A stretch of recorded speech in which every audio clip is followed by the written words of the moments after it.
This took place in November 2007, during my junior high school in my hometown. I lived in a small Midwestern city that, in all honesty, seemed completely safe. One night, my two friends and I were hanging out at my house in the living room. We stopped by my house after we had gone to a local coffee shop, but we wanted to leave again to get late-night Jimmy John's. I'll try to paint a picture of my living room to the best of my abilities. The couch was against the front windows. There were three, and the curtains only slightly obscured two of them. Facing our inactive fireplace, there was a small nook right next to the fireplace that held a large plush green chair. The chair faced the front windows and was directly next to our entertainment center. My house had two main entrances, the front door, which no one used and was perpetually blocked, and the side door, which was attached to the kitchen. The first floor of our house was basically one long hallway, each room leading to the other through large archways and no doors. On this particular night, my friends and I decided to watch TV before heading out again. It was around midnight. I was sitting in the green chair and my friends were laying on the couch facing me. I could tell the other two were falling asleep, and I decided I'd rest my eyes as well. A few moments later, my cat burst into the room and up the stairs. I didn't think much of it as she was a skittish cat, so I shut my eyes again. The next thing I know, I hear my friend whispering my name over and over. I turned my head towards her, and she was pointing in the direction of my dining room, which was between the living room and the kitchen. From my point of view, I couldn't see the entrance to the dining room as I was tucked in the nook by the fireplace. My friend was persistent, and her voice grew louder and louder until I decided I couldn't avoid looking. I scooted up to the very edge of the seat, peered over, and holy shit, a man was standing there. He was scrawny and short and wore a ski mask. And that's it. This dude was completely and utterly naked. He just stood there, completely calm, taking turns at staring at each of us. I could also see he was carrying a bundle under his arm. We all looked at each other for a few beats. My mind was racing. What the fuck was happening? Was this a joke? Should we charge him? What if he was carrying a gun or a knife? After those brief moments were over, we all started screaming. I don't know if I've ever screamed so loud in my fucking life. I took off towards the stairs as I reached them and looked back. I saw him calmly turn and walk back towards the dining room. We reached my parents' room, flung ourselves in, and barricaded the door. My parents, who were asleep before, woke up in a panic as we all started screaming about what had just taken place. The calmest of the three of us managed to call 911, and within 20 minutes, there were squad cars outside of our house. They took our individual statements and searched the property. One cop came back inside after searching our property and the surrounding neighborhood. He told us there were distinct footprints in the frost directly in front of our living room windows. They surmised that he had been standing there for hours, trying to get our attention, and, frustrated, entered our house after those failed attempts. We stupidly left the door unlocked, because we assumed we'd be leaving soon after arriving. I honestly have no idea if they ever caught this man. When I was still living in my hometown, I would be at a random store and think that I saw him because, honestly, I remember his goddamn eyes so well. They were completely devoid of any emotion. So creepy, ski-masked, naked peeping Tom. Let's not ever meet again. Oh, and always lock your damn doors. 2. To give you a little bit of context, this happened a couple of months ago, right during my country's independence festivities. Since it was a long weekend and all of that, the streets remain pretty much empty. Everybody's at their houses with their family and friends, eating and chatting, or at local parties, but definitely not outside on the street because, well, you can't drink on the street, it's illegal. And a lot of police are going around checking for disturbance. Because of the festivity, my sister left to visit relatives with her boyfriend and my nephew. This meant that someone had to go check the dog for 3 days. Give it food and all that stuff. So, the way I do it, and have always done it, is I go to the house very early to let the dog out of the house and go again rather late, around 9 p.m. when it's already dark, to let her in and give her food again.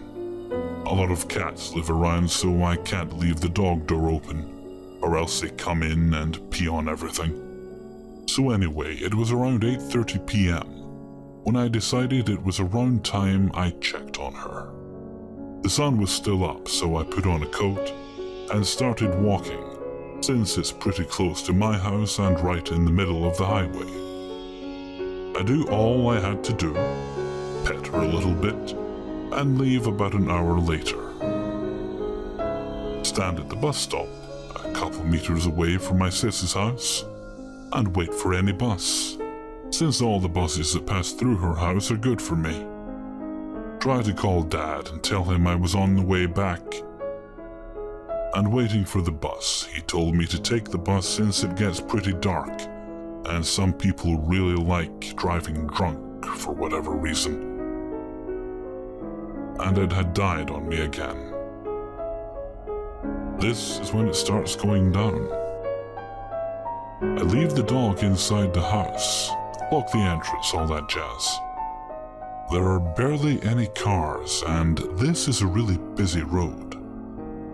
I guess it just hadn't really hit me that it was that time of the year again. I'm standing there under that little roof, and the light when I see a man. The man didn't have anything in particular. He was carrying a bag, looked maybe 50, was neatly dressed and had grey hair. He was coming from the other direction. He walked a little funky, so my guess is he's a drunk, since it is a day of celebration and whatever. But when he passes right in front of me, he doesn't smell like anything. And besides, he looked really well dressed, because I mean, you don't really look tidy and smell good when you've been drinking 2 days straight, do you? This man walks right in front of my sister's and decides to cross the highway to a little shop that's there, closed at the time. From this position, he just stared. Didn't even look at the store, just stared right at me. And I'm a 5'3" girl, so I immediately went into defense mode. The sun was no more and the lights weren't good enough, but I could feel him staring. Then, after a couple of minutes, he crosses the street again to the side where I am standing, and waits in front of my sister's house, just a couple of steps away from me. No cars are to be seen, not a soul in the street, just me and him in the middle of a highway. He looks at the house for a couple of seconds. I left some lights on purpose, so thieves would maybe give it a second thought if they wanted to come in. He turns to look at me again. Then, like this behavior wasn't suspicious enough, he crosses the street again to the same store. I had managed to convince myself that Maybe he was just going back home with something he had bought, but now I was convinced he didn't have any business going on but to stare. Because he wasn't really going anywhere. I am freaking out, really freaking out now. I am definitely not a coward, and this man looked small enough so I could probably knock him out with a big stone I had seen close by to the bus stop, but only if he came any closer.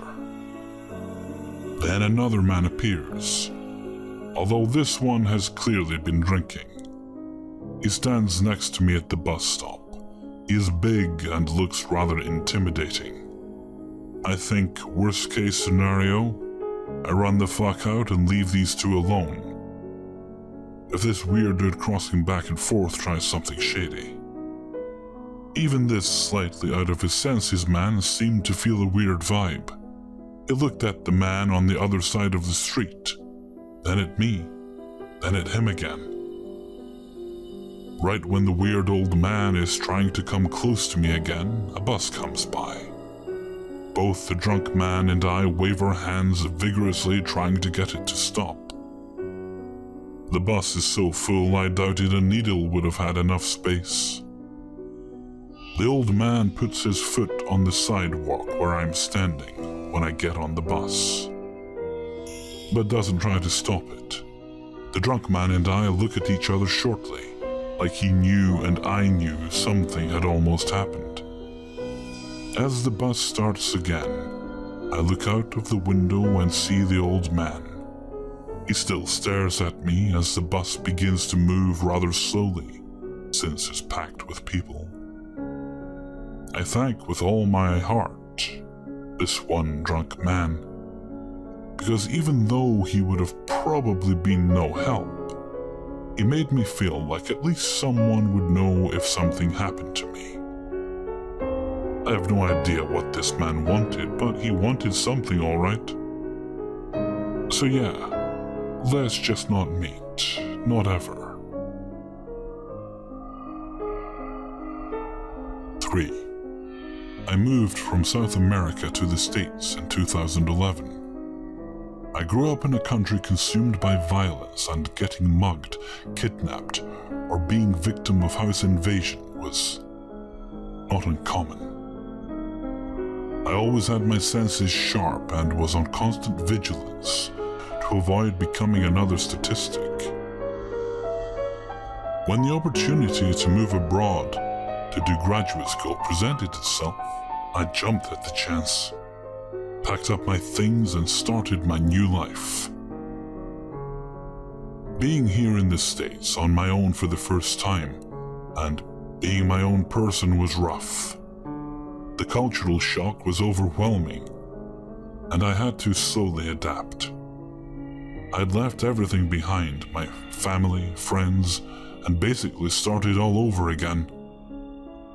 It took a while, but slowly I adjusted and felt safe. The constant vigilance was pretty much gone, and I became pretty much trusting, though still somewhat aware of my surroundings. I'm a pretty big guy, and I have a case of resting bitch face, so I pretty much kept to myself and no one bothered me. It was 2012, and I had been here for about a year and a half. I was 25 at the time, and I got into my own comfortable routine. Go to school, work, come back home, watch TV, smoke some cigarettes, and just live my life. I used to sit in my balcony and smoke while dicking around with my phone. One night this dude passed by, I'm on the first floor, and asked if he could have a cigarette. I gave him one and he talked to me for a while. He introduced himself as Nick, he was 18 or 19, and told me he moved here to the apartment complex with his girlfriend. Nothing seemed out of the ordinary. It soon became a routine of him stopping by, sometimes alone, sometimes with his girl, and just talk while smoking. I was living pretty comfortably, Except my bed was a twin-sized, and I found a pretty decent second-use full-size on Craigslist. I picked it up and asked Nick to help me set it up in my apartment. That's when shit hit the fan. I always loved gadgets, and my apartment was full of those. TVs, Wii, tablet, laptop, iPod, stuff like that. He said it was cool I had all this stuff, and said if he could borrow my Wii. I told him I was hooked on a game and maybe some other time. I guess Nick must have thought I was rolling in dough because he soon started asking for money. The first time I loaned him $20, but then he started to ask every other week for more, and I just told him I was broke or had bills due. It made me uncomfortable. One day I was coming home from grocery shopping, and I saw a sketchy guy outside their door. I thought nothing of it and just went home. I saw the sketchy guy on and off for about a couple of weeks, and it just rubbed me the wrong way. It made me uncomfortable because he seemed really suspicious. I can't really pinpoint why, he just did. The first thing I thought was drug dealer. He just had that look. One night I was sleeping, and I was woken up by someone banging on my door. I'm a heavy sleeper, but it was so loud it woke me up. I was jolted awake and panic set in. I was disoriented and someone just kept banging on my door, not saying anything, just banging. I put on my glasses. It was around 3 a.m. and I just looked through the peephole. It was Nick. He had this weird look on his face like anger, and he just kept banging. I just stood there until he gave up and left. I then looked through the window, making sure he couldn't see me, and I saw him walking around, sort of like prowling. It made me really uncomfortable. Eventually he left. The next day he stopped by while I was in the balcony and asked for a smoke. I asked him what was his deal. Why was he banging on my door? He then looked taken aback and told me he had gotten into a fight with his girlfriend and wanted to sleep in my place. I told him to not do that again. He started getting more and more intense about money, and he was draining my cigarettes a lot faster than I cared for. Now, hey, I'm all about people having their vices and nurturing them, so long as you're not hurting anybody. But I'm not gonna support other people's vices other than my own. I dropped smoking and just sat on my balcony, dicking around on my phone. No cigarettes. When he asked for one after I had quit, I told him that indeed I had quit. He was like, "Good for you," but his face showed some anger. He left me alone after that. About a week after this, I came home from work and noticed something was weird on my patio. Additionally, I saw Nick with a shopping cart, and he had gone grocery shopping. I thought that was weird given that they rarely had money. I didn't pay much attention and just went to get into my apartment. When I tried to unlock the door, I realized the door was already unlocked. I thought it was weird. If there's one thing I'm paranoid about, is having my doors locked at all times. I went in and my heart just stopped beating for a second. My apartment had been burglarized. TVs, laptop, tablet, anything they could carry, they took. The TV stand was propped against a balcony door, and I realized that whoever had broken in did so through that door, seeing as they pretty much tore apart the big glass panel section. They did so that they could reach in and just unlock it from the inside. Then they unlocked the front door and walked out through there. Panic set in. I had never been burglarized or mugged or anything where I came from my little third world country, and yet here I became a victim. I felt violated. I went to the leasing office, which was still open. I told them what had happened, and they told me to call the police. In my state of confusion, I dialed 911, and they asked me if there was someone currently still in the apartment. I told them no, I didn't think so. And they told me the police would arrive as soon as they could, but it could be a while, since it wasn't really an emergency. They told me not to touch anything.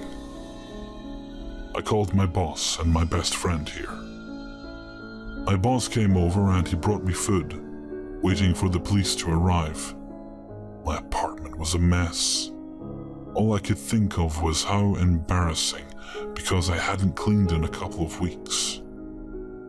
The police showed up about an hour later. They took my statement and asked me if I suspected anyone. At that moment, Nick was lounging by the pool, and I told the officers pretty much anything. Back home, I wouldn't have. The fear of retaliation would have been too big. But I was in America now, and I just sang like a bird and told them about everything and who I thought had done this. They asked for serial numbers of all the stuff they took, and thank God I had the boxes stored in the little storage unit of my apartment. I got in contact with them and gave them the information. Later that night, someone knocked on my door again around 11 p.m. I freaked the fuck out, looked through the peephole and asked who it was. Said it was a night security guy and he had a question. I opened the door just a little and asked what he wanted. He was with another girl. Apparently, someone had tried to break into that girl's apartment that day too. She noticed her patio was a mess and came to find him, and he told her someone had broken into my place. The security guy told me that there had been several cars that had been broken into the last couple of months, and that several patios had been burglarized as well. Well, shit. The next day, police got in contact with me and said they had found some of my stuff. Nick was indeed the culprit. He had pawned one of my TVs and had given my laptop to his girlfriend. He was arrested. The police managed to track all my stuff down and said I could pick them up on Monday. Nick apparently was trolling for drug money and had given my tablet to one of his dealers. I wonder if it was the same sketchy guy I had seen around. As for Nick, I guess his parents built him out. And him and his girlfriend were, of course, evicted from the apartment. I changed the locks so that you would need a key to open the doors both from inside and outside, and added bolts to both the front door and the patio doors. It was tough for me to sleep for a while, since my sense of security was taken from me. I grabbed a knife and kept it hidden yet readily available, just in case for when I slept. In 2015, I wondered what had happened to Nick. I googled his name and came to find he was in prison because he tried to mug an old lady at an ATM with a knife. I really hope I don't run into him ever again. So there you have it. I felt safe and let my guard down. Nothing seemed suspicious until it was too late. I shouldn't have let him into my apartment. I shouldn't have given him money. There's just so many I shouldn't have that dwelling on it now makes no sense. But I learned, and I'm always alert. And that's my story.